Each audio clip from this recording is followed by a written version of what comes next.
Play ball! The call to play ball in Winston-Salem has gone out for nearly 100 years. Professional baseball began in 1905, but before that time, a colorful period of semi-pro ball opened around 1900 with the Winston Blues team. The team had its home diamond on Patterson Avenue. During its heyday, semi-pro baseball was a strong rival to pro baseball on Saturday afternoons. The crowds were big, the players were good, and the games were often close and exciting. Charles Jones was one of the pitchers for the Winston Blues. Another Winston-Salem semi-pro team, the Pond Giants, was formed in 1914. This is currently the oldest semi-pro team in the nation to have continuous operation since their inception. One game that attracted large crowds and good-natured rivalry was an annual Lawyers versus Doctors baseball game. One game, played September 11, 1902 at Southside Park, attracted over 1,000 spectators. The Lawyers won 13-11, and the $260 in gate receipts went to the Hospital Association. In 1926, baseball fans were treated to a gigantic scoreboard called a playograph outside the Sentinel offices on Liberty Street.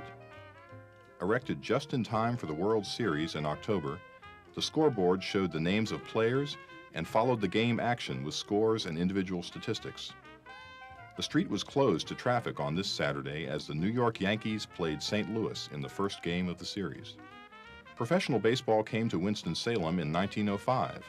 Since that time, the city has been without pro baseball only 9 years, during the 2 World Wars and the 1930s Depression. The team names and uniforms have changed over the years. The 1939 team was called the Winston-Salem Twins. The early teams played at Southside Ballpark, including the 1928 season when the Twin City won its first pennant. 1950 was an outstanding year for baseball in Winston-Salem. The Cardinals won the pennant, and baseball fever was evident throughout the season as the fans rooted for their winning team. For Dairy Week, team manager George Cassell lends a hand to entertain the fans. Cardinal players brighten the day with a visit to a young, injured fan. Mayor Marshall Kerfies gets the game started with the pitch, and even the Bat Boys are asked for autographs. The end of the season is topped off by the Miss Carolina League Beauty Contest, and in September, pitcher Bobby Tafenauer and Rosemary Henson are married at home plate.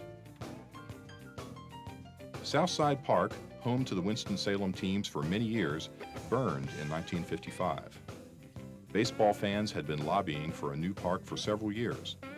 Led by former Major League pitcher Ernie Shore, they reopened the campaign after the fire and began fundraising.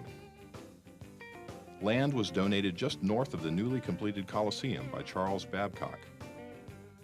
Because the land was naturally a partial bowl, the stands were built into the existing slopes rather than into the air. This gave fans a striking upper-level view of the field upon entering through the front gates of the stadium. The opening game for the field and the season was on April 23rd of 1956. The stadium was named for Ernie Shore, then sheriff of Forsyth County. Born in Yadkin County, Ernie Shore was a right-handed pitcher for the Boston Red Sox. He won 3 World Series starts, including the decisive game of the 1916 series. In 1917, he relieved Babe Ruth as pitcher against Washington and retired 26 straight batters for a perfect game.